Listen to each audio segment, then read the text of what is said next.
5, 4, 3, 2, 1.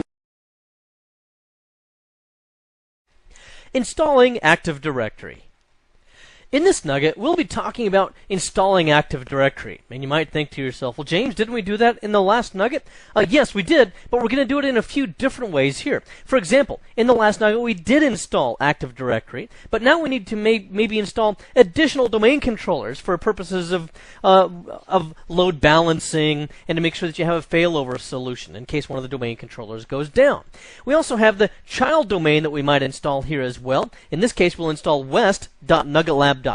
I talked to you about a tree architecture earlier in the last nugget, so we will be doing that as well.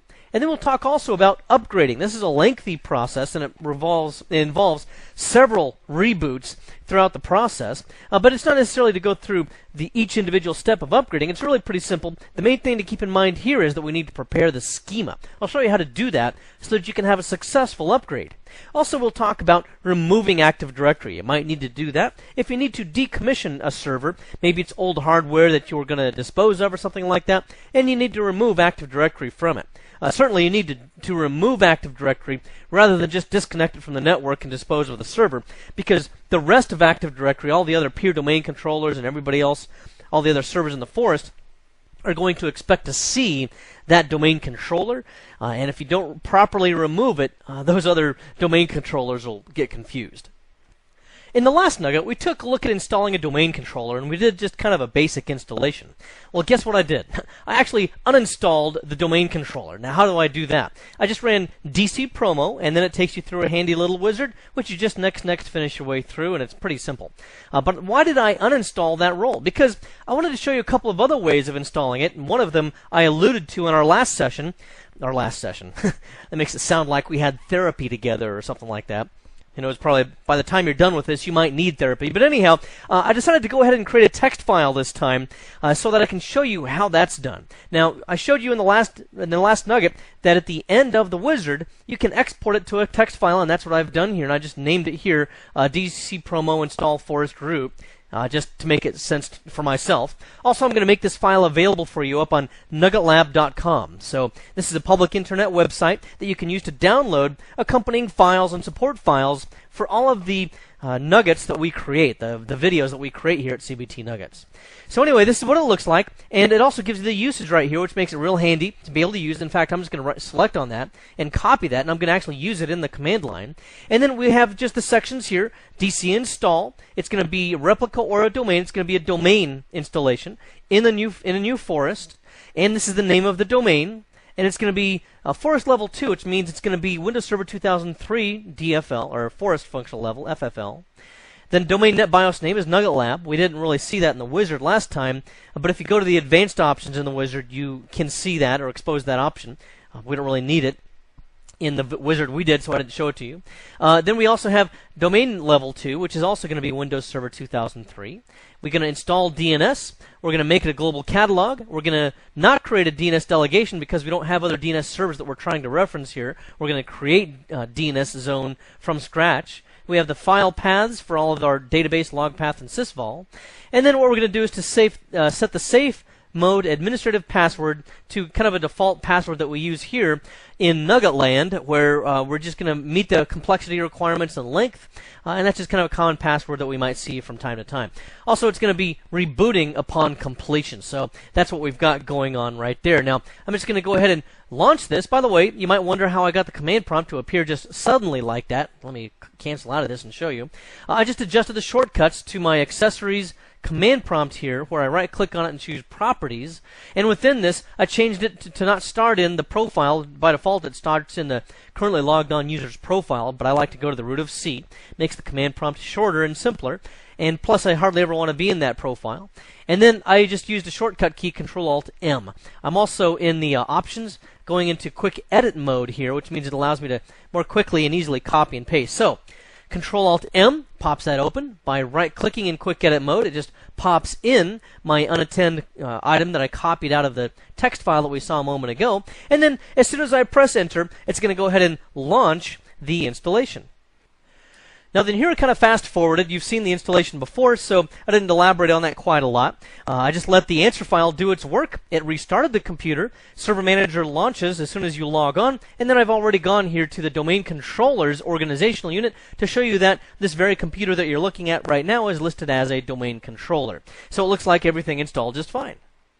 Now then, the next thing I want to do is to make a remote desktop connection to another server on my network. Remote desktop connection is simply where I can start kind of a little terminal services session to another system. This means that I get the entire desktop of that remote system, but I don't have to be seated locally at that computer. And that's very handy if I want to administer something that's in a different building or look at something halfway across the globe, for example.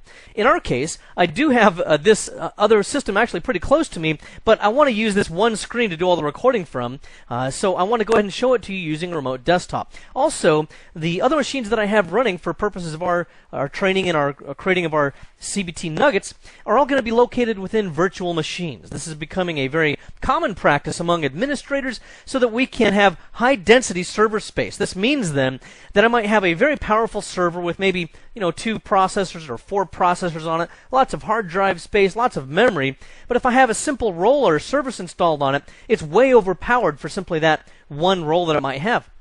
So what I can do is use something like a VMware product, or Microsoft also has Hyper-V, which is included with Windows Server 2008. Or they also have Virtual PC, which is another product that can be used. Anyway, there's several products now that we can use to virtualize. This means that we can install multiple operating systems or multiple instances of an operating system on a single piece of physical hardware. So instead of having to have separate desktop computers for each installation, I can have high density with multiple installations in one computer. Now, I'm going to go ahead and make my connection to 10.10.10.71 and enter in a password over there. This is just a workstation, or rather a server, that is not a member of a domain. You can see right here that it's a member of a work group, and I get the full desktop, and I can pretty much administer it as if I were seated locally at that computer. Now what I'm going to do here is I'm going to install the domain controller here. You see I've got an answer file here, but the first thing I'll do is I'll once again show you the command prompt method for being able to do this, just by going to DC Promo. And this is just like we saw in the last nugget. You can do this from a command line or a run or the search item. And then I'm going to simply just go ahead and do a simple installation here. We'll use advanced mode for some other things later on. But I'm going to go through the same steps that you saw earlier, but this time I'm going to choose an existing forest, and I'm going to add a domain controller to an existing domain. This means that it will be a peer domain controller. I can also choose a new domain in an existing forest, and this might be the case if I wanted to create west.nuggetlab.com or something like that. But for my current purposes, just another domain controller in this existing domain, and the purpose for that is for failover purposes, so that if one domain controller goes down, the other one still remains to be able to provide service to my clients, and also for load balancing, so that I don't have one very, very busy domain controller servicing all the requests in the domain. And that's a little bit relative to the size of your network. In small environments, it might be acceptable to have only one, especially if cost is an issue and you can't afford the additional hardware. But anyway, I'm going to enter in any domain in the forest where I plan to install this domain controller. The reason why it says any domain and not the forest root is simply because it only needs to identify an existing domain in the forest to be able to trace it back to the forest root. But in my case, I only have one anyway, nuggetlab.com, and I'm going to go ahead and enter those in. Now, can't use the current credentials because they're local to this computer. So I'm going to need domain credentials. So I'll click on Set here, and I'll enter in for nuggetlab.com an account that I commonly use and a password. And then we'll click OK and Next through the wizard. And then it finds the forest here, the forest root, which is what I want. I didn't get any error messages. That's always a good thing. Then specify which site I want it to belong to. The default site is default first site name. That, of course, can be renamed later on to make it more intuitive, but it's okay for now. And then as we click on Next, we'll just go on through the same options that we saw earlier here. And again, we get the delegation issue. Once again, I'm just going to go ahead and click on Yes to continue here because we'll talk about delegations and DNS in a future nugget. But for the time being, we'll just go ahead and continue on. And then we'll just enter in a password. Oops, if I can type right.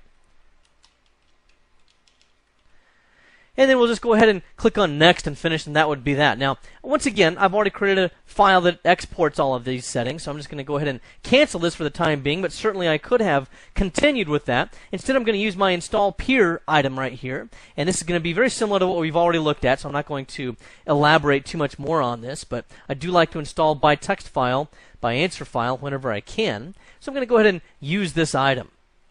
And then we'll go ahead and launch the installation, and it uses all the same options that I just showed you. This file will also be available for you to examine up on NuggetLab.com. Now then, here again, I've gone to yet another computer here, and with this one, I'm just going to show you quickly how we would install a child domain in the same forest, in a tree. So here we would just go ahead and click on Next, and we'll just go through the common settings we've seen before. And I've already pre-filled the answers in, by the way, for expediency's sake, but we'll create a new domain in an existing forest. Okay, so this is going to be a child domain in this case. This could also be a new domain in an existing forest in a different namespace. Could be a totally different name, and it might not end in NuggetLab.com. In my case, it's going to, but you could have done that as well. And then we'll have the name of the domain forest right here, and then some credentials to be able to query against. And we'll click on Next. And here's the fully qualified domain name of the parent with the single label DNS name of the child domain. And you can see down here how this is going to look once the domain is completely installed. Then you click on Next. And what it's doing here, by the way, I don't know if you noticed that, but it said it was validating the domain name. This is using an operations master role where it checks with something called the domain naming master role. And this is a role that identifies whether or not there are already other domains by the same name that I'm trying to install here, because it prevents me from installing two domains of the same exact name, and that would of course cause confusion and some problems. And that's pretty much it. The rest of the wizard is mostly the same as what we've seen in the past, so I'm going to go ahead and cancel this and point out that I did at the end of this already in advance have created a text file for this installation, much like the other ones that we can use. Do notice this, by the way. The password here, I entered that in after the fact, because even in the wizard, if I enter in the password, it does not save the password for security purposes out here to this plain text file, because anybody with Notepad can read this thing and see what my password is. So I've entered in the password items here after the fact. Also, once I run this, and again I can use this syntax right up here to be able to run this. Once I run this and it's completed using this answer file, it will then automatically go in and remove these passwords. So it's kind of an ingenious method to make sure that we don't accidentally leave remnants behind that could compromise the security of our systems. Alright, then here now I've skipped ahead to the reboot, and we see that Server Manager here identifies this computer as DCNugget3. And here's our new domain, west.nuggetlab.com. So there's our child portion of the domain right here. And remember, since I promoted this to a domain controller in the same forest as nuggetlab.com, I'll be able to access resources throughout this forest quite easily. So for example, and we'll get into possibly this a little bit later on, but let's even say I had a folder that I was sharing here. Let's just say it's whatever this is. If I wanted to share this, what's the advantage of being able to have this child domain in the forest? Well, if I decide to add somebody, I'll just click on this little drop-down list and choose Find. And then I want to go ahead and find somebody to share this to.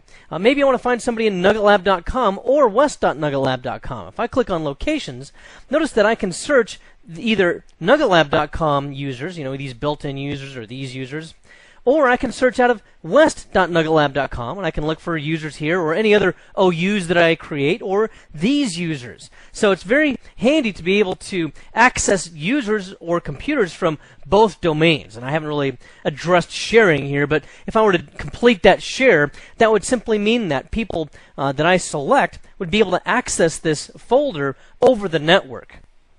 And at the same time, if we really do need that autonomy of having our own domain in west.nuggetlab.com, we get that. We have our own domain admins, we have our own maybe administrative staff, we have maybe other reasons. For example, if it was a traditional Windows Server 2003 domain, maybe we had to put it up because we needed a different domain password policy. And there's still some call for that in 2008 as well. So, or it could be political. But anyway, regardless, we do now have a child domain created. Now then, switching gears here, I've gone to a Windows Server 2003 domain controller. What if I wanted to upgrade this to Windows Server 2008?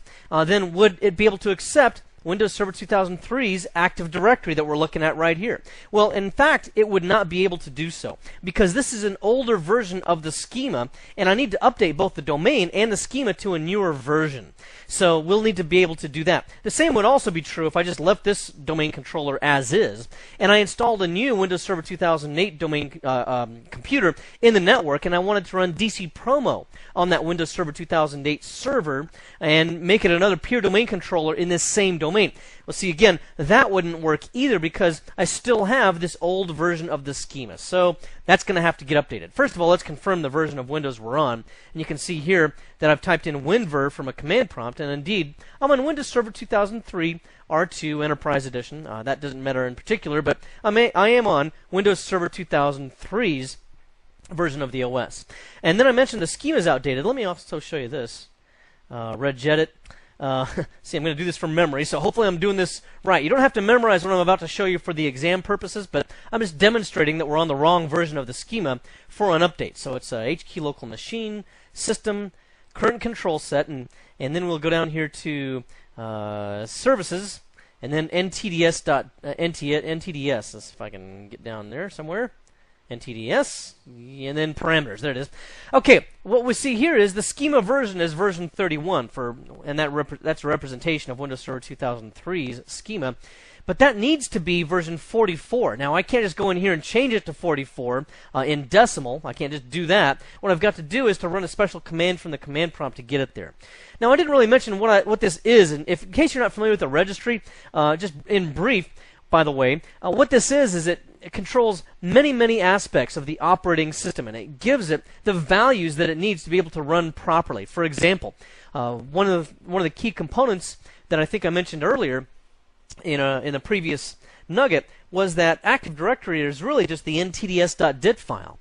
Well, the way that we can identify that in the registry is right here. It points right to the ntds.dit, and that's how Active Directory knows where to find the ntds.dit file and which one is actually the DSA database file, and there it is. So that's just another example. Again, you don't have to memorize any of this, but the registry controls large aspects of how the operating system works. So what I need to do to update the schema is put the Windows Server 2008 DVD in the drive, and then I've changed to the sources AD-prep directory, and then we have to run really two commands, and then we would do AD-prep /forest prep. Okay, and then once that has run successfully, then the next thing we will do is to run AD-prep /domain prep. And then from that point forward, we'll be able to install Windows Server 2008 servers in the network, promote them to peer domain controllers in the same domain, or upgrade this existing server to Windows Server 2008. And then you can see also, if you look at the instructions, I need to press C to continue. We don't really have any Windows 2000 domain controllers, so it's not relevant in our case. So I'll just type C and press Enter. And then we'll see that it starts to go ahead and update the schema. These LDF files are all files that are located in the same directory that we're currently operating out of, by the way. And it's going to just update them. And when it's done with this, I'm going to quickly pause recording here for now. But when it's done with this, I'm going to run the AD-prep domain prep as well, and then we'll be finished. Okay, I did run that, and it took a while to run AD-prep /forest prep, and now I've got AD-prep /domain prep. That's how you'll type that in. And then I've also added onto this another item I didn't mention before, but that's the GP prep. What that does is it changes permissions on group policy objects, which we'll explore in a future nugget. But for the time being, just know that you do have to do these here items as well. And there's probably more emphasis here for the domain prep and the forest prep on the exam. But I'll go ahead and run those, and when we're done, we'll take a look and see that our schema has been updated. All right, well, I ran the tools that I showed you there in the window, so now I'm going to go to regedit, and this also takes us right back to the last known place that we were, so it kind of remembers where we were there. And then we see now the schema version, if I can double-click on it, has indeed been updated to version 44, if we look at it in decimal. I find decimals a lot easier to read than hex, because I don't normally think in, those hex terms, but there's our schema version, and we're good to go. Now, we've talked about installing Active Directory a number of different ways, but we may also need to uninstall Active Directory from time to time. And how are you going to do that? Well, you basically do it using the same tool. Here I've gone to my west.nuggetlab.com domain controller, and let's say here that I need to uninstall Active Directory. Well, I would just use the same tool, DC Promo, and press Enter. And having done that, then it will just take me through the wizard, and I will answer a few questions related to uninstalling of the DC Promo here. So here we see it's an Active Directory domain controller. That's fine. We already know that. We'll click on Next. This is just saying that this is a global catalog server. These are this is a critical role that exists in the forest that allows us to find objects throughout the forest. Okay. Also, I can say delete the domain because this is the last server in the domain. And this in turn is then going to delete all records of all accounts that have been created since we installed this domain controller. And then we simply click on Next. Here we have a replica of application directory partitions. Again, we'll talk more about that when we talk about DNS a little bit later on. But this is something that's used to identify this domain. Then as we click on Next, I'm going to delete all the application directory partitions. I'm just going to clean it up. Probably wouldn't really have to do that, but just to make sure that I get a clean uninstall, I'm going to go ahead and select that option there as well. I can also use my existing credentials because I'm logged on as an administrator in this case, and then we'll click on Next, and then we'll go ahead and delete the delegations pointing to this server as well. So then we'll go ahead and next through that as well, and then we'll enter in credentials for the zone, and that would again be, and I think I'm remembering this right. Hopefully I haven't forgotten my password, okay? And then we'll enter in the new administrator account password for this server.